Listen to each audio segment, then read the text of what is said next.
My first question goes to Ding.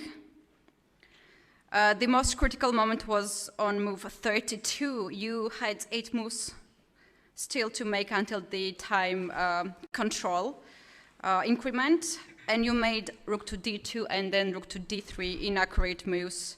Can you give us an idea what happened at that moment?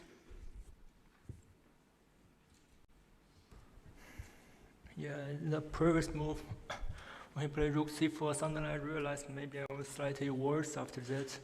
And I cannot go rook d3, he can take on c5, and then he had rook c8 check. And if I just wait on king g7, he will just play rook f1. If he's stabilized, maybe he's going to be better. So I want to take immediate attention, so I play h4. With the idea take rook d2, but I totally missed rook e2, rook d1, king g2. So after gh, I started to think again, and I couldn't find any way to make the games, to continue. But after the game, he told me that I can play bishop d4 after queen c5. Maybe it's a chance to draw. Mm-hmm. You have spent a lot of time for this move, rook to d2.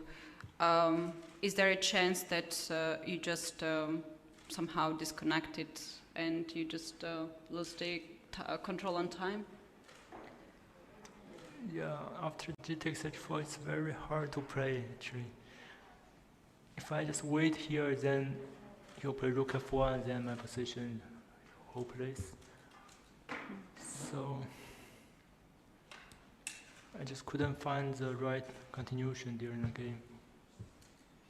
Right, thank you. And also, Jan, this very same moment, can you please verbalize what have you felt at that moment when you saw this rook to d2, rook to d3 inaccurate moves played way before the time increment? Well, I'd say the game, like the whole game, was extremely sharp, extremely tense, and I don't know, I felt like I should be doing quite fine. But after f4, suddenly bishop d6 is superb move, and I mean, I didn't really see what to do. So maybe like there were like a lot of sharp lines, but I couldn't like figure out what do I do. So I went to this position like it's slightly worse, surely. I mean, this pawn for exchange, because okay, my rook's placed poorly. And also I was like very skeptical about my position in case if black would play bishop f6 instead of queen d6. Because after rook h7, queen d6 is like, it looks ugly, my rook is stuck on h7, it's never an attack, and my king is weak.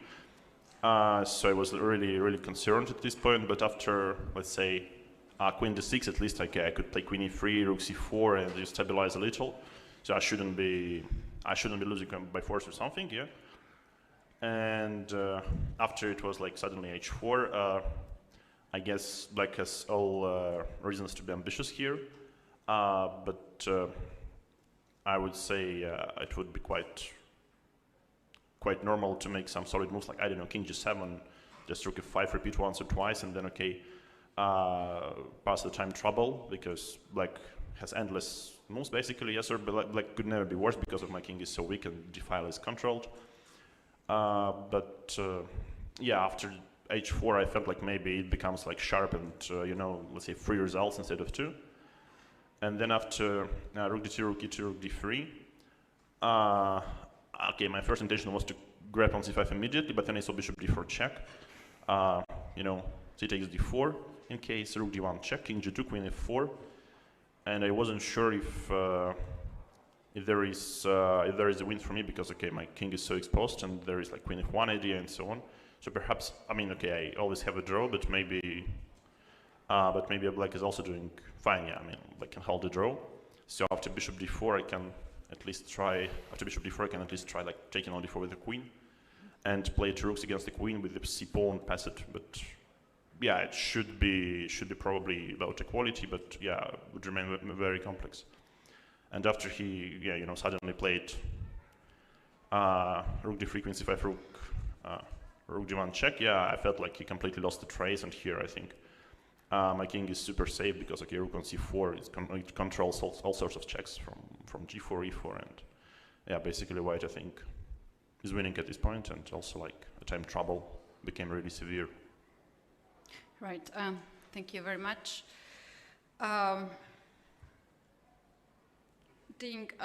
We know that you French defense was one of your favorite openings in your childhood.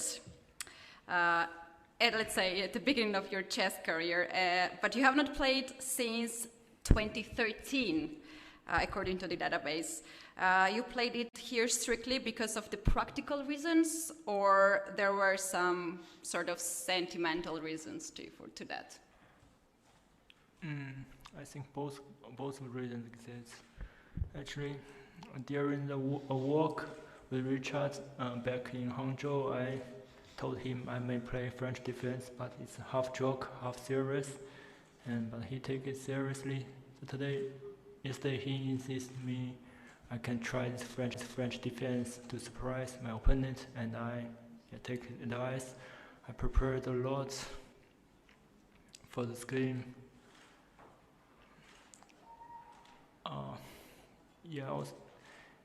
The opening phrase was, the opening was the one which I played in my childhood, but now the theory has developed a lot of, so it's not the old French, it can be called some new French idea variations. Yeah. So, but I played the game, I think, not so bad, but just in the end, I messed up things. Right, we saw on cameras that when Jan played the first move, you took some time to make your decision. Was that your decision that you made on board, or you were already prepared? You made this decision earlier. It's just you were going through some process. Of course, I prepared a lot for this game with the French defense. I just want to recall a lot of things, then play this move. Okay, thank you. Jan, probably this was not a complete surprise to you, and you demonstrated to be prepared in the opening. But before the match, how would you have rated possibility of having to face French defense in this match? I'd say French defense is completely okay. Yes, so it's nothing wrong. Perhaps the only problem is that if white expects French defense, it could be tricky. Yes, so white could dig somewhere deeply and try to test black in some critical lines. And knight d2 is of course not a critical line, but knight d2. I always felt this is like some safe, very safe small edge for white. Very small, but very safe. Yeah. So, you'll get crazy if you prepare each and every opening for every game. So I had an idea. So in case of the French, I'll play, let's say my stuff, which I used to play a lot, I think, online, and we had I would say a few games against Sasha Grishuk in this line, yes. So with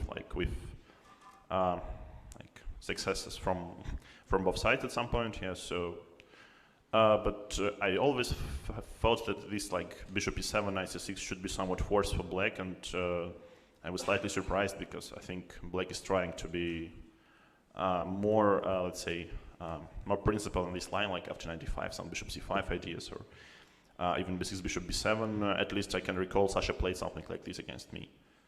So, yeah, I guess it was quite a smart choice.